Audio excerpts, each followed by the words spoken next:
Hello students, good morning everyone. कैसे हो आप सब? आई होप आप सब बिल्कुल ठीक हैं और अपना काम बिल्कुल टाइम से कर रहे हैं। स्टूडेंट्स, अपनी फेयर नोटबुक बिल्कुल अच्छे से कंप्लीट रखें, उस पर कवर चढ़ाएं और अच्छी राइटिंग में अपना पूरा काम कंप्लीट करना है। स्टूडेंट्स, आज हम करेंगे एक्सरसाइज 11.2 स्टार्ट। यहाँ पर आपको दो डायग्राम देखने को मिलेंगे मोस्टली, वो है एक पैरेललोग्राम और दूसरा है ट्रायंगल, और इन्हीं दोनों डायग्राम्स के एरिया के ऊपर बात होगी। तो स्टूडेंट्स चलो बात करते हैं इन दोनों के फॉर्मूलाज की। तो जैसे कि आप स्क्रीन पे देख ही रहे हो, एरिया ऑफ पैरेललोग्राम क्या रहेगा? Base multiply corresponding height.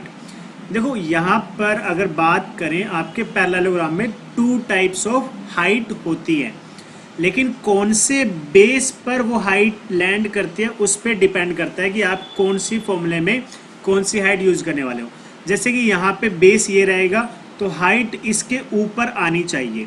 अगर मैं इस हाइट की बात करूँ, जैसे मान लीजिए ये हाइट है, तो इस हाइट के लिए बेस ये वाला यूज़ होगा, ठीक है। दैट्स वाई मैंने लिखा है बेस मल्टीप्लाई कोरस्पॉन्डिंग हाइट। तो फॉर्मूला नॉर्मल वैसे रहेगा बेस मल्टीप्लाई हाइट, लेकिन अगर प्रॉपर वे में देखा जाए तो base multiply corresponding height, that means उस बेस से रिलेटेड कौन सी हाइट यूज होगी।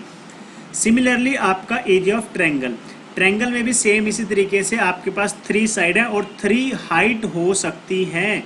ओके स्टूडेंट्स, तो आपके पास हाफ मल्टीप्लाई बेस और कोरस्पॉन्डिंग हाइट रहती है, लेकिन नॉर्मली हम इसको क्या लिखते हैं?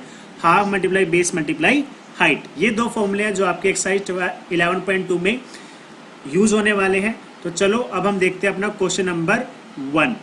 क्वेश्चन नंबर 1 मैंने यहाँ पे आपके सामने रखा है। देखो इसमें लिखा क्या हुआ, find area of each of the following parallelogram. इसके काफ़ी सारे डायग्राम है आपके पास, 6 पार्ट्स हैं यहाँ पे, ठीक है। उसमें से मैं सिर्फ आपको 2 पार्ट्स करवाने वाला हूँ। अगर पहले पार्ट की बात करें तो यहाँ पे ये ए पार्ट आपको दिया हुआ है।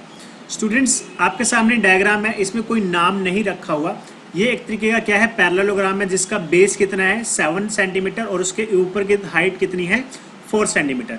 तो सिंपल सी बात है, यहाँ पर हम डायरेक्ट फॉर्मूला ही लिखेंगे और कुछ नहीं लिखने वाले।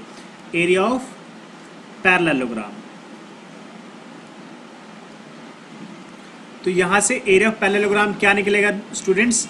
जैसे कि मैंने आपको बताया था formula, base multiply bye corresponding height. अब बेस कितना है आपका 7 सेंटीमीटर, ओके, एंड हाइट कितनी है 4 सेंटीमीटर। तो आंसर कितना आ जाएगा 28 सेंटीमीटर स्क्वायर, बिकॉज एरिया की जो यूनिट होती है स्क्वायर यूनिट रहती है। तो ये है आपका फर्स्ट पार्ट का आंसर।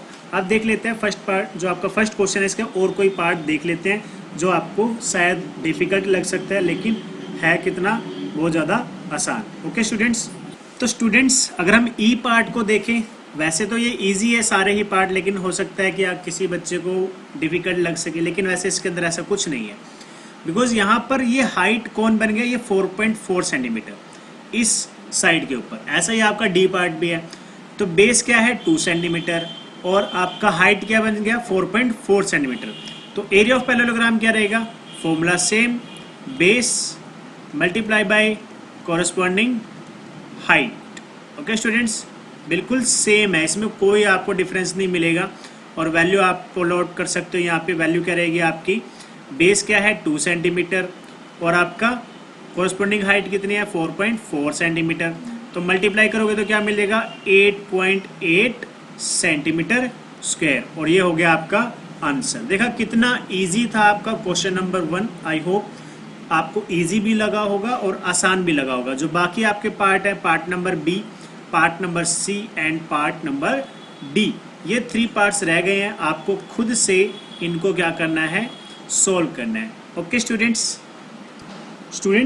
सेकंड क्वेश्चन आपका अगर देखें तो इसमें क्या है, आपके पास ट्रायंगल्स दिए हुए और आपको इनके एरिया फाइंड आउट करने हैं। अगर मैं फर्स्ट पार्ट की बात करूं तो यहाँ पर आपके पास क्या है, आपका ए पार्ट, जहाँ पे आपको वैल्यू निकालनी है, ठीक है। अब जो वैल्यू है यहाँ पे, हाइट की वैल्यू 3 और बेस की वैल्यू 4, आपको निकालना है एरिया। आपको मैंने अभी जैसे बताया था एरिया ऑफ ट्रायंगल, यहाँ पे भी क्या हुआ, डायरेक्ट फॉर्मूला ही लगेगा, एरिया ऑफ ट्रायंगल। तो एरिया ऑफ ट्रायंगल का फॉर्मूला क्या है, अभी आपने बताया था half multiply base multiply height.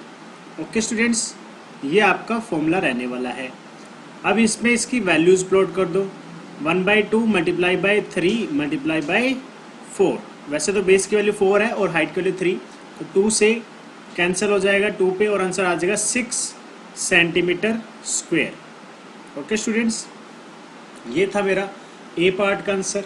और अगर मैं बात करूँ अपने डी पार्ट की, देखिए डी पार्ट में भी कुछ अलग से नहीं है, लेकिन इसमें ये दिखाने की ट्राई की गई है कि अगर आपके पास कोई ऑब्ट्यूज एंगल ट्रायंगल है तो एक हाइट ऐसी भी होगी जो आपके ट्रायंगल से बाहर है, क्योंकि जो बेस है वो यहाँ से लेकर यहाँ तक है 3 सेंटीमीटर, और हाइट कहाँ है ट्रायंगल के बाहर। एक्सटेंडेड लाइन यानी कि लाइन को आगे की तरफ प्रोड्यूस करके भी हाइट फाइंड आउट की जा सकती है, और परपेंडिकुलर डिस्टेंस ही आपका क्या होता है, हाइट।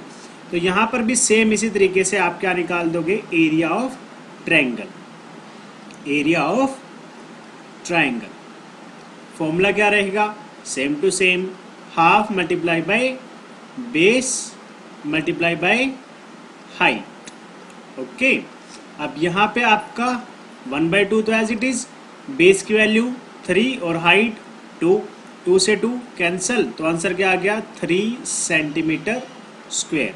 ये आपका आंसर आ गया डी पार्ट का। इसी तरीके से स्टूडेंट्स आपका बी पार्ट और सी पार्ट सोल्व हो जाएगा बहुत ही ज़्यादा इजी तरीके से।